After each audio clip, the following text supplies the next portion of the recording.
ছাদে আড্ডার আসর বসিয়েছে তিন ভাই মিলে। আধার রাতে খোলা আকাশের নিচে চেয়ার পেতে বসেছে তারা। মাথার উপর দাঁড়িয়ে থাকা চাঁদটা তীর্যকভাবে কিরণ দিচ্ছে। ভরা পূর্ণিমায় আলো ঝলমল করছে চারিদিক। সামনে টি টেবিল থেকে কফির কাপটা হাতে নিয়ে তাদের ছোট্ট একটা চুমুক দেয় অর্পণ। চুমুক দিতেই আবেশে চোখ বন্ধ করে ফেলে। সারাদিনের ধকল কাটিয়ে গরম গরম ধোয়া ওঠা কফি যেন ওষুধের মতো কাজ করছে অর্পণের শরীরে। চোখ দুটো বন্ধ করে টিপ টিপ জানান দেয় অর্পণ। সেদিকে তাকে চোখ মুখ কুঁচকে ফেলে অঙ্কন। তার জীবনে ভাইয়ের মতো কফিখোর সে আর দুটো দেখেনি। কি পায় এই তীক্ষ্ণ স্বাদযুক্ত কফিতে? অঙ্কনের মতে এর চেয়ে নিমের পাতার রস খাওয়া ঢের ভালো। কথাগুলো ভাবতে ভাবতেই নিজের হাতে রাখা জুসের গ্লাস থেকে কিছুটা জুস পেটের মধ্যে চালান করে দেয়। ফের বিরক্তি নিয়ে তাকায় অর্পণের দিকে। দুই ভাইয়ের গতিবিধি আর চোখে পর্যবেক্ষণ করে গলা খাকারি দেয় সাগর।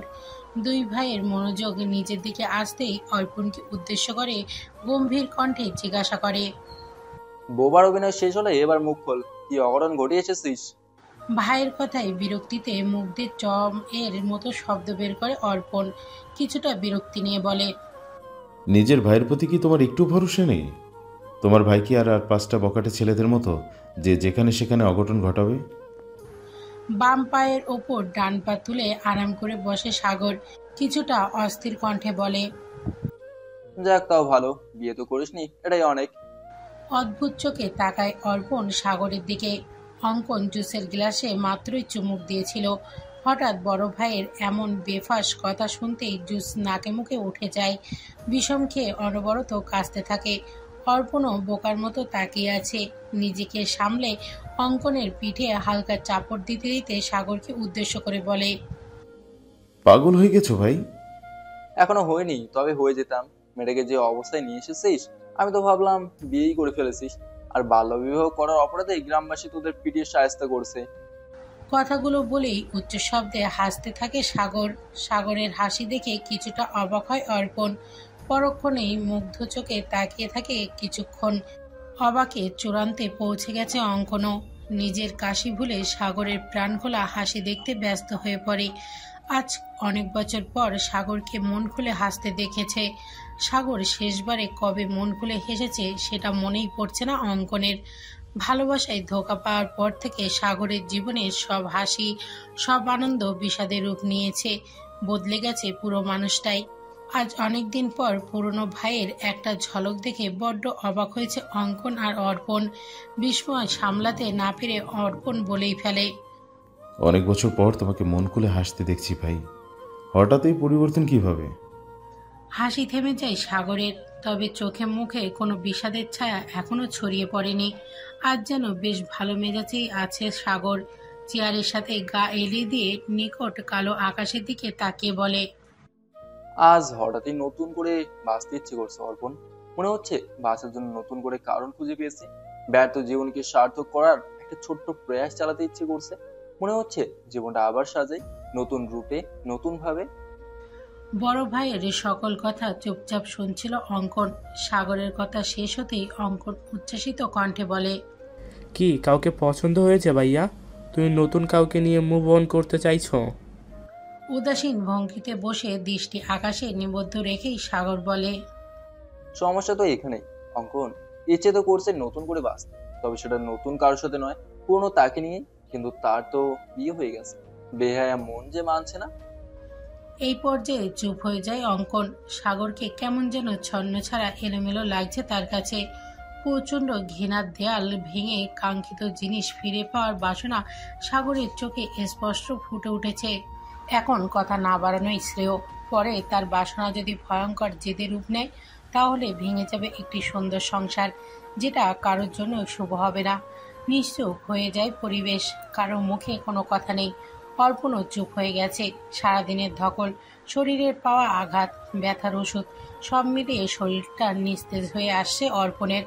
শরীর বলছে একটু বিশ্রামের প্রয়োজন, চোখ বলছে একটু ঘুমের প্রয়োজন, কিন্তু মুখ ফুটে সেটা বলতে ইচ্ছা করছে না অর্পণের। এত বছর পর সাগর আগের রূপে ধরা দিয়েছে, নিজের মনের কথা ইচ্ছে ভাইদের সামনে পেশ করছে। ভাইদের খুশির জন্য না হয় শরীরের ওপর আর একটু জোর খাটানো যাক। দৃষ্টি আকাশের দিকে নিবদ্ধ রেখেই সাগর অর্পণকে উদ্দেশ্য করে বলে। প্রাপ্তিকে নিয়ে তোর অনুভূতি কি অর্পণ? চকিত ভঙ্গিতে মাথা তুলে তাকায় অর্পণ, দৃষ্টি নিবদ্ধ করে সাগরের মুখোদয়ে। কাজের চাপে প্রাপ্তির কথা প্রায় ভুলেই বসেছিল। হঠাৎ প্রাপ্তির নাম কর্ণকুহরে হতেই ঠোঁটের কোণে সূক্ষ্ম হাসি ফুটে ওঠে অর্পণের। মুচকি হেসে জবাব দেয়। অনুভূতির সঠিক ব্যাখ্যা আমি জানি না, তবে প্রাপ্তি আমার সবটা জুড়ে। আকাশ থেকে দৃষ্টি সরিয়ে সম্মুখে দৃষ্টি নিক্ষেপ করে সাগর। কিছুটা ঝুঁকে এসে সতর্ক কণ্ঠে জিজ্ঞাসা করে। ভালোবাসিস? হয়তো হ্যাঁ। অর্পণের সহজ স্বীকারোক্তি শুনে ফের চুপ হয়ে যায় সবাই। নীরবতায় কাটে কিছু সময়। নীরবতা ভেঙে আগ্রহী কণ্ঠে অঙ্কন জিজ্ঞাসা করে। আচ্ছা ভাইয়া, এক বাক্য মেয়েটাকে কি বলে সম্বোধন করব? সুন্দরী। সে আমার নজরে বিশ্বের শ্রেষ্ঠ সুন্দরী নারী। ভুরু কুঁচকে তাকায় সাগর। দুই হাত একসাথে মুঠো করে ধরে সামনের দিকে ঝুঁকে বসে বোঝানোর ভঙ্গিতে বলে। এর মানে তুই তার চেহারায় আটকে গেছিস? ঠিক তা না, আবার হতেও পারে, তবে আমি আটকে গেছি তার চোখে। তার চোখ আমাকে থমকে দিয়েছে। হেসে ফেলে সাগর, রসিকতা করে বলে। হ্যাঁ, সেই চোখ, যে চোখে দৃষ্টি নেই। সাগরের কথা শেষ হতেই এক পলক তার দিকে তাকায় অর্পণ। তারপর চেয়ারে শরীর এলিয়ে দিয়ে আয়েশ করে বসে। বিমোহিত কণ্ঠে বলে। মানলাম দৃষ্টি নেই, তবে আছে একরাশ মায়া। তার দৃষ্টিহীন নই চোখে পেয়েছি একাকার সমান মুগ্ধতা, পেয়েছি আমার মানসিক শান্তি। সোজা হয়ে বসে সাগর, দুই হাত বুকের আড়াআড়ি ভাবে ভাঁজ করে বসে বলে। বুঝেছি ভাই, আমার প্রেমে উন্মাদ হয়ে গেছে। তবে এই প্রেম সার্থকতা পাবে তো যদি হারিয়ে ফেলিস? ছ্যাদ করে ওঠে অর্পণের বুকের ভেতর। হৃৎপিণ্ডের ধুকপুকানি কয়েকশো গুণ বেড়ে গেছে। হারানোর কথা তো অর্পণ কখনো ভাবেইনি, ভাবতেই পারে না। কেন হারাবে সে? প্রাপ্তি যে তার একান্তই নিজের, তাহলে হারানোর প্রশ্ন আসছে কেন? একটা শুকনো ঢোক গিলে নিজেকে সামলে নেয় অর্পণ। চোখ মুখ কঠিন করে জবাব দেয়। তোমার মতো বোকামি আমি করব না ভাই। যদি এমন পরিস্থিতি কখনো আসে, তাহলে তুলে নিয়ে আসবো তাকে, পায়ে শিকল পরিয়ে নিজের কাছে বেঁধে রাখবো, তবুও হারাতে দেব না। মুচকি হাসে সাগর, অঙ্কনের দিকে এক পলক তাকিয়ে অর্পণকে উদ্দেশ্য করে বলে। বিয়ের কথা চলছে তার বাড়িতে, আজ পাত্রপক্ষ দেখতে এসেছিল তাকে। কথা কত দূরে এগিয়েছে জানি না, তবে খবরটা তোর গুপ্তচর সুজন দিয়েছে। তোকে ফোনে পায়নি, তাই হসপিটালে এসে আমাকে জানিয়ে গেছে। চমকে ওঠে অর্পণ। প্রাপ্তির বিয়ের কথা চলছে তার বাসায়। কথাটা কর্ণগহ্বরে পৌঁছে এতেই বুকের ভেতর মোচড় দিয়ে ওঠে অর্পণের। হারানোর ভয় জেঁকে বসেছে মনে। দায়িত্ব পালন করতে গিয়ে কি ভালোবাসা হারাতে বসবে? কথাগুলো ভাবতেই লাফিয়ে উঠে দাঁড়ায় অর্পণ। শরীরের ব্যথার পরোয়া না করে কোথাও যাওয়ার জন্য পা বাড়ায়। বিচলিত হয়ে উঠে দাঁড়ায় অঙ্কন। বুঝতে পারছে না তার ভাই এত রাতে কোথায় যাচ্ছে। সাগর ব্যাপারটা বুঝতে পেরে অর্পণের হাত ধরে থামায়, বোঝানোর ভঙ্গিতে বলে। এটা কোনো সময় হলো কারো বাসায় যাওয়া? পাগলামি করিস না অর্পণ, অনেক রাত হয়েছে। কাল সকালে গিয়ে দেখা করিস। তাছাড়া পাত্রপক্ষ শুধু দেখতিস, বিয়ে করে নিয়ে যায়নি, হাতে সময় আছে তো। মন না মানলেও বড় ভাইয়ের আদেশ শুনে দমে যায় অর্পণ। ইচ্ছার বিরুদ্ধে গিয়ে নিজেকে আটকায়। রাতটুকু কাটুক, কালকে সব সামলে নেবে। অর্পণকে থামতে দেখে স্বস্তির নিঃশ্বাস ছাড়ে সাগর। হাত ধরে টেনে নিজের পাশে বসিয়ে বলে। এবার বকুল নামের মেয়েটার বিষয়ে বিস্তারিত বল, কিভাবে হলো তোদের এই অবস্থা? চেয়ারে যথাসম্ভব গম্ভীর করে দুই ভাইকে সবটা বিস্তারিত বলতে থাকে অর্পণ। তার এই দুই ভাই তার সবচেয়ে কাছের, ওদের সবকিছু জানিয়ে রাখা জরুরি। মাঝরাতে হঠাৎ করেই ঘুম ভেঙে যায় দীপ্তির। ঘুমো ঘুমো চোখে দেয়াল ঘড়ির দিকে তাকিয়ে দেখে রাত 2:30 বাজে। পাশে ফিরতেই চোখের ঘুম উড়ে যায় তার। পাশে সজীব নেই। এত রাতে কোথায় গেল? বিছানায় থেকে উঠে বাথরুম চেক করে দেখে সেখানেও নেই। ভুরু কুঁচকে বেলকনির দিকে এগিয়ে যায়, সেখানেও সজীব নেই। সজীবের খোঁজ করতে ঘর থেকে বের হয় দীপ্তি। কিছু দূর গিয়ে কদম থেমে যায় তার। কারো চাপা কণ্ঠের আওয়াজ হালকা শোনা যাচ্ছে। মনে হচ্ছে কেউ চাপা স্বরে কান্না করছে আর কথা বলছে। কৌতূহল দমাতে না পেরে সেই শব্দ অনুসরণ করে এগিয়ে যায় দীপ্তি। বারান্দায় শেষ প্রান্তে এসে পা জোড়া থমকে যায় তার। আশ্চর্য হয়ে তাকিয়ে থাকে বারান্দার শেষ প্রান্তে ঘরের দরজার দিকে। বিয়ে হয়ে আসার পর থেকে পুরো বাড়ি জুড়ে দীপ্তির চলাফেরা করলেও এই রুমে আসা নিষিদ্ধ। এটা নাকি তার শাশুড়ি মায়ের বিশেষ ঘর। এই ঘরে শুধু দীপ্তি কেন, কারোরই যাওয়ার অনুমতি নেই। বিয়ের 9 বছর ধরে এই ঘরের দরজায় সবসময় তালা ঝুলতে দেখেছে দীপ্তি। তাহলে আজ দরজার তালা নেই কেন? কেউ কি ভেতরে আছে? দীপ্তিকে একবার দেখা উচিত। ভাবনার মাঝে দীপ্তির কানে আসে চাপা কান্নার সেই আওয়াজ। এবার দীপ্তি স্পষ্ট শুনতে পায় আওয়াজটা, যেটা এই নিষিদ্ধ ঘরের ভেতর থেকেই আসে। দীপ্তির কৌতূহল আরো বেড়ে যায়। গভীর রহস্যের সমাধানের জন্য মনটা আনচান করে ওঠে। কথাই আছে, নিষিদ্ধ জিনিসের প্রতি মানুষের আকর্ষণ বেশি। দীপ্তিও তার ব্যতিক্রম নয়। যবে থেকে এই ঘরের প্রবেশ সকলের জন্য নিষেধ করা হয়েছে, তবে থেকেই দীপ্তির কৌতূহল অনেক বেড়ে গেছে। মন আনচান করে জানার আগ্রহে। কি আছে এই ঘরে? কি এমন মূল্যবান সম্পদ লুকিয়ে রেখেছে যে সেখানে কেউ প্রবেশ করতে পারবে না? আজ যখন ঘরের দরজা খোলা পেয়েছে, তখন ভেতরে গিয়ে দেখেই ছাড়বে দীপ্তি। এই যেন দীপ্তির জেদে পরিণত হয়েছে। মনে মনে সিদ্ধান্ত নিয়ে চারিদিকে একবার নজর বুলিয়ে নেয় দীপ্তি। একটু ভয় ভয় লাগছে ঠিকই, কারণ এই ঘরটা বহু বছর ধরে বন্ধ পড়ে আছে। কারো যাতায়াত নেই এই রহস্যময় ঘরে। আজ হঠাৎ কে প্রবেশ করলো এই নিষিদ্ধ জায়গায়? তার উপর ভেতর থেকে ভেসে আসছে কারো চাপা কান্নার আওয়াজ। মধ্যরাতে নিশ্চুপ পরিবেশে শুধু কান্নার আওয়াজটাই ব্যতীত আর কোনো শব্দ নেই। এ যেন গা হিম করা পরিবেশ। বুকের ওপর একটা হাত রেখে ধীরে পায়ে এগিয়ে যায় দীপ্তি। দরজার কাছাকাছি আসতেই গায়ে কাঁটা দিয়ে ওঠে তার। সম্পূর্ণ ভুতুরে একটা পরিবেশ তৈরি হয়েছে চারিদিকে। মনের ভয়কে দূরে ঠেলে কাঁপা কাঁপা হাতটা দরজায় রাখে দীপ্তি। দরজায় হাত রাখতেই আশ্চর্যভাবে ভেতর থেকে আসা কান্নার আওয়াজ থেমে যায়। নিশ্চুপ হয়ে যায় ভেতরের পরিবেশ, কারণ নিঃশ্বাসের শব্দও আসছে না ভেতর থেকে। ভয় আরো জেঁকে বসে দীপ্তির মনে। তবে কি ভেতরের ব্যক্তি তার উপস্থিতি টের পেয়ে গেছে? কিন্তু কিভাবে? দীপ্তি তো কোনো আওয়াজ করেনি। শুকনো একটা ঢোক গিলে দরজার সজোরে ধাক্কা দেয় দীপ্তি। সাথে সাথে ক্যাচ ক্যাচ আওয়াজ তুলে দরজার অর্ধেক খুলে যায়। ভেতরে দীপ্তির নজর বোলাবে তার আগেই কেউ টান মেরে দীপ্তিকে কয়েক কদম পিছনে নিয়ে আসে। পেছনে তাকাতেই দেখতে পাই সজীব তাকে সরিয়ে নিয়ে এসেছে। সজীব এক হাতে দীপ্তির বাহু ধরে অন্য হাতে দরজা টান মেরে আটকে দেয়, তবে বাহির থেকে লক করে না। সজীবের এহেন কাজে আশ্চর্য হয়ে যায় দীপ্তি। মুখ খুলে কিছু বলতে যাবে, তখন সজীব রক্তলাল চোখে দীপ্তির দিকে তাকায়। সজীবের এমন নজর দেখে ভয়ে কেঁপে ওঠে দীপ্তি। বিয়ের পর থেকে সজীবকে ভীষণ সহজ সরল শান্ত স্বভাবের থাকতে দেখেছে। আজ হঠাৎ সজীবের এমন হিংস্র রূপ দেখে ভয়ে জমে যায় দীপ্তি। আর এক মুহূর্ত এখানে না দাঁড়িয়ে দীপ্তিকে টানতে টানতে নিচের রুমে নিয়ে যায় সজীব। দীপ্তিও ভয়ে আর একটাও টু শব্দ করে না। কৌতূহলের বশে না জানি আজ কি অন্যায় করে ফেলল।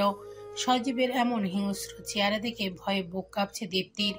এই চেহারা তো সজীবের আগে কখনো দেখেনি। তবে আজ কেন? না বুঝে কোনো বড় অন্যায় করে ফেলেনি তো দীপ্তি? এর পরিণতি কি খুব খারাপ হবে? সকাল সকাল প্রাপ্তিকে না পেয়ে পাগল প্রায় বাসার মানুষ। দিলারা বেগম সকালে ডাকতে এসে দেখেন সুপ্তি বেঘরে ঘুমাচ্ছে, কিন্তু প্রাপ্তি নেই। ব্যস্ত পায়ে পুরো রুমে খুঁজে যখন প্রাপ্তিকে পান না, তখন চেঁচিয়ে বাড়ি মাথায় তুলে নেন।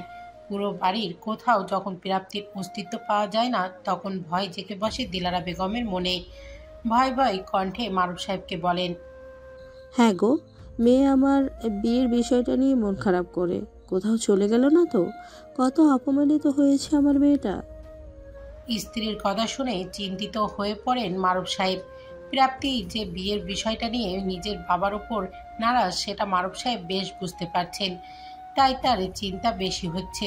বাড়ির পরিস্থিতি সামাল দিতে কামরুল রহমান অভয় দিয়ে বলেন, এসব কি বোকার মতো কথা বলছো বৌমা? 2 দিন পর এসে বাড়ি ছাড়বে কেন দিদি ভাই? তেমন হলে সেদিনই যেত। এমন কিছু নয়, তুমি বেশি চিন্তা করছো। এরই মাঝে সুপ্তির ফোন আর পাঁচটা হাতে নিয়ে বের হয়। তাড়াহুড়ো পায়ে নিচে এসে বলে, আমি দেখছি আপনি কোথায় গেছে, চেনা জানা কোথাও গিয়ে বসে আছে হয়তো। তোমরা চিন্তা করো না, আমি নিয়ে আসছি তাকে। এটুকু বলেই দৌড়ে বাসা থেকে বেরিয়ে যায় সুপ্তি। না জানিয়ে কোথায় গিয়ে বসে আছে তার বোন। সুপ্তি সময় মতো পৌঁছাতে পারবে তো? খাবার টেবিলে নাস্তা করতে বসেছে সাগর, অর্পণ আর অঙ্কন। তাদের খাবার পরিবেশন করছে শাহিনা বেগম। একমাত্র ছেলে সাগরের সাথে তিনি এই বাসায় একাই থাকেন। বিয়ের 5 বছরের মাথায় স্বামীকে হারিয়ে যখন তিনি দিশেহারা হয়ে পড়েন, তখন তার দুর্বলতার সুযোগ নিয়ে তাকে বাড়ি ছাড়া করে তারই জায়েরা। ছোট্ট সাগরকে বুকে নিয়ে ফিরে আসেন তার ভাই সুভাষ সাহেবের বাড়ি। একমাত্র বোনের এমন করুণ দশা দেখে ভেঙে পড়েন সুভাষ সাহেব। 2 বছর বোন তার ভাগিনাকে নিজের কাছেই রাখেন। তারপর ছোট্ট সাগরের ভবিষ্যতের কথা চিন্তা করে সাগরের নামে এই বাড়িটা লিখে দেন। তারপর থেকে শাহিনা বেগম সাগরকে নিয়ে এই বাসাতেই থাকেন। যদিও সুভাষ সাহেব তাকে আসতে দিতে চাননি। সারা জীবন বোনকে তিনি নিজের কাছেই রাখতে প্রস্তুত ছিলেন, কিন্তু শাহিনা বেগম থাকেননি। এভাবে ভাইয়ের বাড়ি সারা জীবন থাকলে লোকে অনেক কটু কথা শুনতে হবে, যার প্রভাব তার ছোট্ট ছেলেটার উপর পড়বে। তাই তিনি ছেলেকে নিয়ে একাই এই বাড়িতে থাকেন। তবে আলাদা থাকলেও ওদের 3 জনকে সমান ভালোবাসায় সবাই। সুভাষ সাহেব তার 2 ছেলেকে যতটা ভালোবাসা দিয়ে বড় করেছে, সাগরকেও সমান সমান ভালোবাসা দিয়েছেন। শাহিনা বেগমও ওদের 3 জনকে নিজের সন্তানের মতোই ভালোবাসেন। সবার প্লেটে খাবার তুলে দিয়ে শাহিনা বেগম অর্পণের কাছে আসেন। ধীরে সুস্থে অর্পণের মাথায় স্নেহের হাত বুলিয়ে দিয়ে বলেন, এত আঘাত কিভাবে লাগলো বাপ? কোথায় গিয়েছিলি? তারপর কিছু একটা ভাবতেই তাকান সাগরের দিকে। প্রশ্নবোধক চাউনি দিয়ে সাগরকে জিজ্ঞাসা করেন, চিন্তার কোনো কারণ নেই তো বাবু? ওর আঘাত কি বেশি গুরুতর? মায়ের চিন্তিত মুখ দেখে বিচলিত হয়ে পড়ে সাগর। চিন্তা করলে তার মায়ের ব্লাড প্রেশার বেড়ে অসুস্থ হয়ে পড়েন। মাকে চিন্তামুক্ত করতে সাগর অভয় দিয়ে বলে, চিন্তা করো না মা, তেমন গুরুতর কিছু না, কয়েকদিনের মধ্যেই সব ঠিক হয়ে যাবে। এই পর্যায়ে স্বস্তির নিঃশ্বাস ছাড়েন শাহিনা বেগম। এই 3 ছেলেই তার অতি আদরের।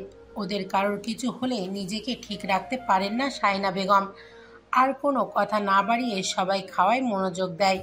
খেয়ে যার যার নিজ গন্তব্যে চলে যাবে সবাই। একেবারে তৈরি হয়েই খেতে এসেছে 3 জন।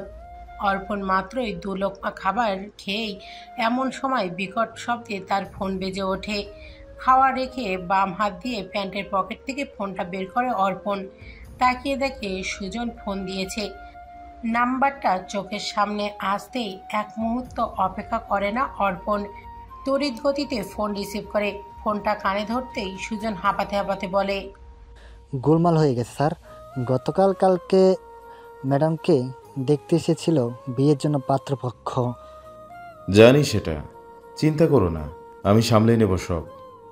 তৎক্ষণাৎ অর্পণের শান্ত কণ্ঠে জবাব শুনে ভুরু কুঁচকে যায় সুজনের। মাথা চুলকে ভাবে, অর্পণ কিভাবে জানলো?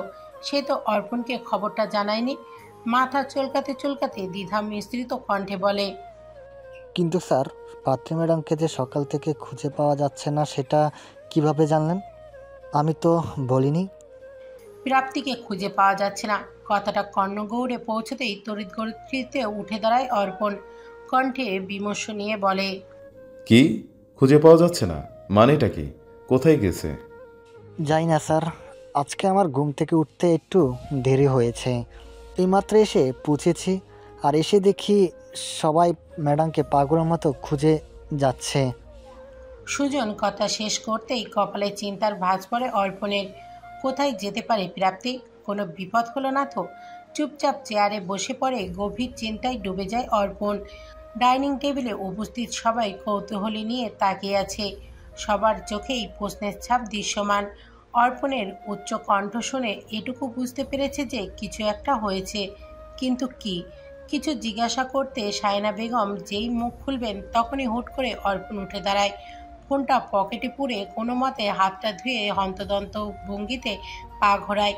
সবার উদ্দেশ্যে তাড়াহুড়ো কণ্ঠে বলে, আমি আসছি, একটা জরুরি কাজ আছে। অঙ্কন, এখান থেকে সোজা বাড়ি যাবি, গিয়ে বাবা মাকে ছোট্ট করে আপডেট জানাবি। আর অবশ্যই আমার সাথে হয়ে যাওয়া সেই ঘটনা স্কিপ করে যাবি। বাবা মা শুনলে টেনশন করবে। সবটা সামলে নিস। সন্ধ্যায় দেখা হচ্ছে নুহাশ কাকুর বাসায়। ব্যস্ত কণ্ঠে এটুকু বলেই হনহনিয়ে বেরিয়ে যায় অর্পণ। বাহিরে এসেই একটা রিক্সা নিয়ে গন্তব্যের উদ্দেশ্যে রওনা হয়। অর্পণের বিশ্বাস প্রাপ্তিকে সে ওখানেই পাবে। আধা ঘন্টার মধ্যে গন্তব্যে পৌঁছে যায় অর্পণ। ভাড়া মিটিয়ে হন্তদন্ত ভঙ্গিতে পা বাড়ায় নদীর পাড়ের দিকে। অর্পণের বিশ্বাস প্রাপ্তি সেখানেই আছে, তবুও বুক ধুকপুকুনি কমছে না। যদি প্রাপ্তি এখানে না থাকে তাহলে কোথায় খুঁজবে তাকে? মনের হাজারো সংশয় নিয়ে দ্রুত পায়ে এগিয়ে যায় অর্পণ। মিনিট দুয়েক হাঁটার পর চলন্ত পায়ের গতি থামিয়ে দেয়। বুক ফিরিয়ে এক বুক শ্বাস টেনে আবার তা ছেড়ে দেয়। অর্পণের ধারণা অনুযায়ী প্রাপ্তি সেই নদীর পাড়েই বেঞ্চে বসে আছে। নদীর দিকে তাকিয়ে হাতের গোলাপ ফুলটার থেকে একটা একটা করে পাপড়ি ছিঁড়ে ফেলে দিচ্ছে। কয়েক সেকেন্ড চুপচাপ দাঁড়িয়ে থেকে ধীর গতিতে পা বাড়ায় অর্পণ। নিঃশব্দে এগিয়ে গিয়ে প্রাপ্তির ডান পাশে এক হাত দূরত্ব রেখে বসে। বায়ে সামান্য ঘুরে বসে পূর্ণ দৃষ্টিতে তাকায় প্রাপ্তির মুখের দিকে, যেন মুখ দেখেই প্রাপ্তির মনে কি চলছে সেটা বোঝার চেষ্টা করে।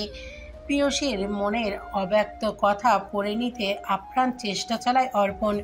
মুখে কোনো কথা বলে না। প্রাপ্তির এতক্ষণ ধরে চলতে থাকা হাত হঠাৎ করেই ক্ষণিকের জন্য থেমে যায়। চোখ বন্ধ করে নিঃশ্বাস টেনে আস্তে আস্তে ছেড়ে দেয়। কিছু বুঝতে পারার ভঙ্গিতে মৃদু হাসে প্রাপ্তি। ফের নিজের কাজে মনোযোগ দিয়ে ঠান্ডা গলায় বলে, আপনি এখানে কেন অফিসার? আপনার তো এখানে আসার কথা নয়। আমাকে খুঁজতে খুঁজতে শুক্তির এখানে আসার কথা। শুক্তির জায়গায় আপনি কি করছেন? প্রাপ্তির কথা শুনে আশ্চর্য হয়ে যায় অর্পণ। বিস্ময় তার চোখে মুখে সর্বত্র ছড়িয়ে পড়েছে। অর্পণ ভেবে পাচ্ছে না যে প্রাপ্তি এটা বুঝলো কিভাবে। ওর পাশে অর্পণ বসে আছে, এতটা নিশ্চয়তার সাথে অফিসার বলে সম্বোধন করলো কিভাবে? কণ্ঠে বিস্ময় নিয়ে অর্পণ জিজ্ঞাসা করে, এখানে যে আমি আছি সেটা বুঝলে কিভাবে? অন্য কেউ তো হতে পারতো। অর্পণের কথা শুনে এবার শব্দ করে হেসে ফেলে প্রাপ্তি। হাসির চোটে শরীর থেকে থেকে কাঁপছে। সেই হাসি দিকে মুগ্ধ নয়নে তাকিয়ে আছে অর্পণ। প্রাপ্তিকে আগে কখনো এভাবে হাসতে দেখেনি, তাই হয়তো এই বিশেষ জিনিসটা এতদিন নজরের আড়ালেই ছিল। কাছ থেকে প্রাণখোলা হাসি দেখে আর সেই বিশেষ জিনিসটা নজরে পড়ল। প্রাপ্তি হাসলে তার গালে দুপাশে ছোট্ট ছোট্ট টোল পড়ে। খুব বেশি গভীর গর্ত নয়, তবে অল্পতেই মনোমুগ্ধকর। অর্পণ খেয়াল করে ওর বুকের ভেতর টিপ টিপ করছে। খুবই সূক্ষ্মভাবে ছোট্ট ছোট্ট আঘাতে বিট করছে তার হৃদয়। প্রাপ্তি পরের কথা শুনেই অর্পণের বুকের টিপটিপানি আরও হাজার গুণ বেড়ে যায়। এবার অর্পণের বুক টিপ টিপ করে নয়, বরং ধুক ধুক করে আওয়াজ করছে। প্রাপ্তি হাস্যরত কণ্ঠে বলে, আপনাকে আমি অনুভব করতে পারি অফিসার। আপনার পারফিউমের স্মেল আমার পরিচিত, তাই বুঝতে ভুল হয় না। আপনি আমার থেকে 10 হাত দূরে থাকলেও অনুভবে আপনার উপস্থিতির জানান পাই। ধীরে ধীরে ডান হাতটা তুলে বুকে বা পাশটায় চেপে ধরে অর্পণ। এই ধূপপোকানি থামানো দরকার, কিন্তু বেহায়া মন তো তার মতোই চলছে। অর্পণের বেহাল দশা দেখেও তার কথা শুনছে না। নিজেকে স্বাভাবিক করতে প্রাপ্তির থেকে চোখ সরিয়ে নেয় অর্পণ। নদীর বুকে প্রবাহমান ছোট্ট ছোট্ট ঢেউর দিকে তাকে একটা লম্বা নিঃশ্বাস ছাড়ে দৃষ্টি সেদিকে রেখেই বলে, শুনলাম পাত্রপক্ষ দেখতে এসেছে তোমাকে। ভুরু কুচকে যায় প্রাপ্তির। অর্পণের এই প্রশ্নটা প্রাপ্তির কাছে বেশ খাপছাড়া লাগছে। সন্ধিয়ান কণ্ঠে প্রাপ্তি বলে, আপনি জানলেন কিভাবে?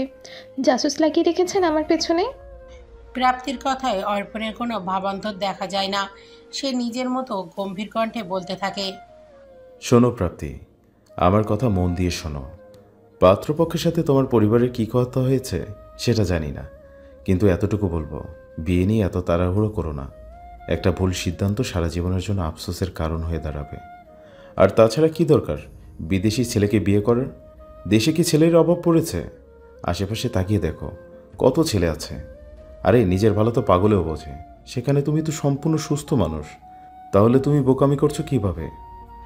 কথাগুলো বলেই থেমে যায় অর্পণ। প্রাপ্তিকে নিশ্চুপ দেখে কপাল কুঁচকে ফেলে। মেয়েটা কোনো কথা বলছে না কেন? এতক্ষণ তো বেশ মন খুলে হাসছিল, হঠাৎ মুখের হাসি গায়েব হয়ে গেল কেন? অর্পণ কিছু বলতে মুখ খুলবে, তার আগেই প্রাপ্তি বলে, আপনার বলা কি শেষ? তাহলে এবার আমি বলি। অর্পণ মুখে কিছু না বলে নিশ্চুপ থাকে। মনে মনে ভয় হচ্ছে অর্পণের। প্রাপ্তি বিয়েতে রাজি হয়ে যায়নি তো? তাই কি সে চুপ করেছিল? অর্পণকে চুপ থাকতে দেখে এবার প্রাপ্তি বলতে শুরু করে।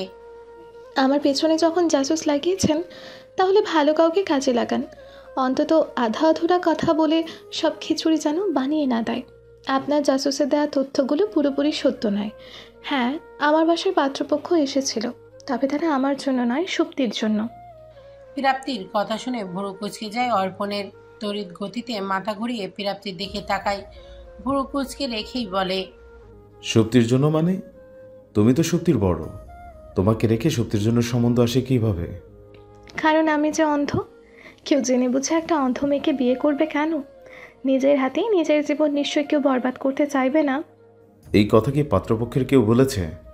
প্রাপ্তির মুখে কিছু না বলে মাথা ওপর নিচ নাড়িয়ে হ্যাঁ বোঝায়। প্রাপ্তির হ্যাঁ সম্বোধন দেখে রেগে যায় অর্পণ। ভেতরে ভেতরে ক্ষোভে ফেটে পড়ে। ইচ্ছা করছে পাত্র সহ তার পুরো পরিবারকে মেরে নদীতে ভাসিয়ে দিতে। কত বড় সাহস! তার প্রাপ্তিকে অন্ধ বলে খোঁচা দেয়, অপমান করে। এমন সময় হঠাৎ শুকনো পাতার খসখস আওয়াজ কানে আসে অর্পণের। আওয়াজ অনুসরণ করে সামনে তাকায় অর্পণ। ঝোপের আড়ালে কেউ একজন আছে, কোনো মানুষের অস্তিত্ব বোঝা যাচ্ছে। তবে কি প্রাপ্তিকে কেউ ফলো করছে? অর্পণ যদি দেরি করে আসতো তাহলে কি প্রাপ্তির কোনো বিপদ হতো? একটা ঢোক গিলে নিজেকে শক্ত করে অর্পণ বিচক্ষণ চোখে চারিপাশে একবার নজর বুলিয়ে নেয়। ঝোপের পেছনটা বাদে আর কোনো দিকে সন্দেহজনক কিছু নজরে পড়ে না অর্পণের। এর মানে কেউ হামলা করার উদ্দেশ্যে নয়, বরং প্রাপ্তির ওপর নজর রাখতে লোক পাঠিয়েছে। তবে বিষয়টা হালকাভাবে নিলে চলবে না, সর্বোচ্চ সতর্ক থাকতে হবে।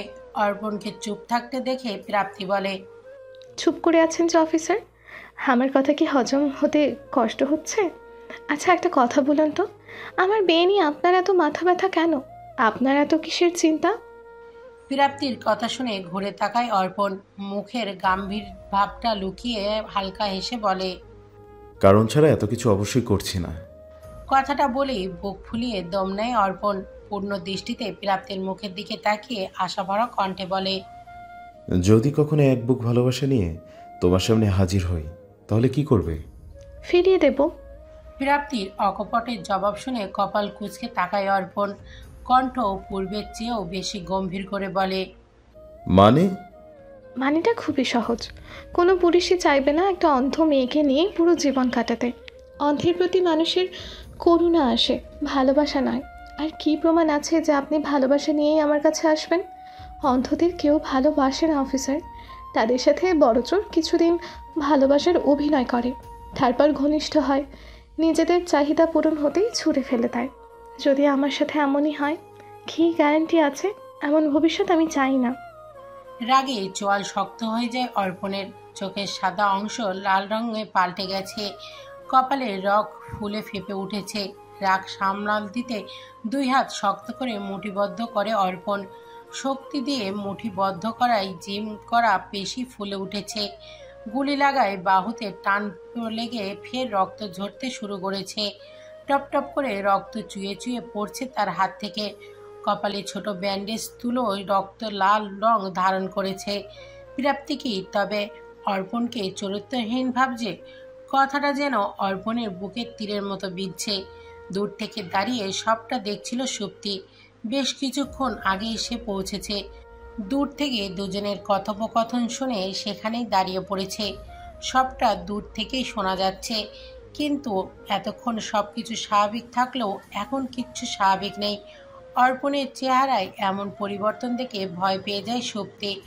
এরপর অর্পণের হাতের বাহু থেকে রক্ত পড়তে দেখে আর দাঁড়িয়ে থাকতে পারে না। তড়িঘড়ি করে পা বাড়ায় সামনের দিকে। সোজা সামনে এসে দাঁড়িয়ে ভয়ত কণ্ঠে বলে, আপনার হাত আর কপাল থেকে রক্ত পড়ছে কেন স্যার? আপনি এত আঘাত পেয়েছেন কিভাবে? সুপ্তির কথা শুনে ভুরু কুঁচকে যায় প্রাপ্তির। অর্পণের শরীরে আঘাত পেয়েছে সেটা তো প্রাপ্তি টের পায়নি। বিচলিত কণ্ঠে বলে, আঘাত মানে? কিসের আঘাত? কিসের রক্ত? কার কি হয়েছে অফিসার? বলতে বলতে হাতটা অর্পণের দিকে বাড়িয়ে দেয় প্রাপ্তি। বেখেয়ালি বশত হাতটা সোজা ক্ষতস্থানে ছুঁতেই ব্যথায় হালকা আর্তনাদ করে ওঠে অর্পণ। কিন্তু সেটা কয়েক সেকেন্ডের জন্য।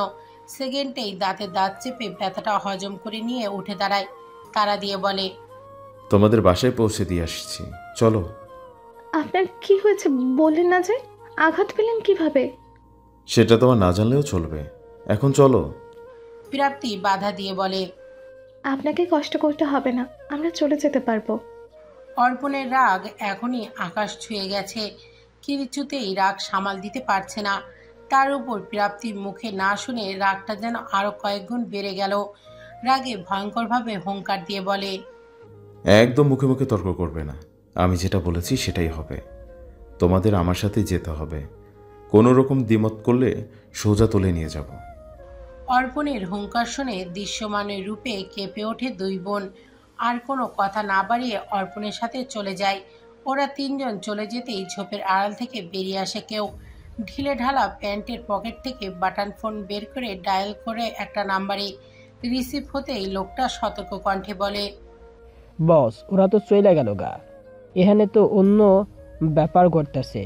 এই পুলিশ বেড়াই তো অন্ধ মায়াডার লাইগা প্রেম ভালোবাসার বিনিময় করতেছে। ওপর থেকে কোনো আওয়াজ শুনতে পাওয়া যায় না। কয়েক সেকেন্ড পর বিকট আওয়াজে ভাঙচুরের শব্দ শোনা যায়। শব্দটা এতই তীব্র ছিল যে সাথে সাথেই লোকটা ফোন কেটে দেয়। একটা ঢোক গিলে বিড়বিড় করে বলে, বস, রাগে গেলা কে? মায়াডার লাগে একবার পুলিশ বেড়ারও বিপদ আইতেছে মনে হইতাছে।